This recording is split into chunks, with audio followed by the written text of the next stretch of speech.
Сырный рулет дайындаймыз. Ол үшін ең алдымен 250 грамм сырымызды бүтін пакетке салып 30 минутқа жаңа қайнаған ыстық суға салып қоямыз. Оған дейін бір пучок петрушкамызды жуып ұсақтап тураймыз. Көк пиязымызды ұсақтап тураймыз. Бір пучок кинзамызды ұсақтап тураймыз. 2-3 болгар бұрышын жуып ашып, осылай турап аламыз. 250 грамм творожный сырға 4-5 ас қасық майонез қосып, бәрін жақсылап араластырамыз. Дастарханымызға пищевая пленканы 2 қатар қылып төсеп дайындап аламыз.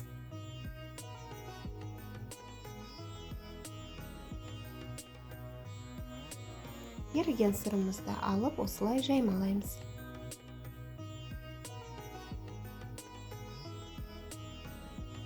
Тік төртбұрыш қылып, осылай қолмен жаймалаймыз.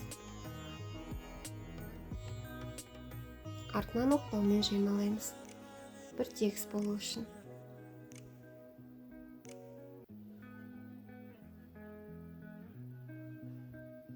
Жаймалап алған соң, творожный сырымызды салып, бір тегіс қылып жайып шығамыз.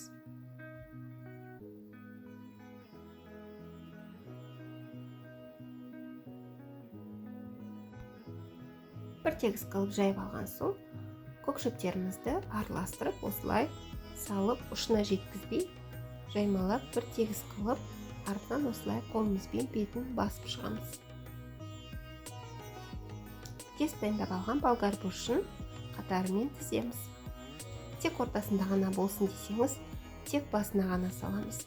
Ал арасынан қызыл болып, әдемі болып шығып тұру үшін осылай қылып тізіп шығамыз.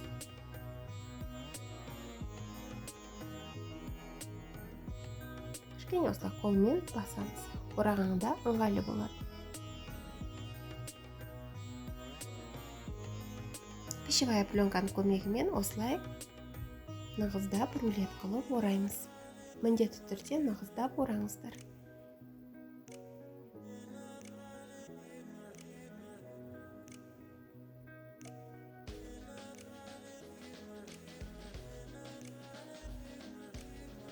Төрт сағатқа немесе түнге холодильникке салып қоямыз.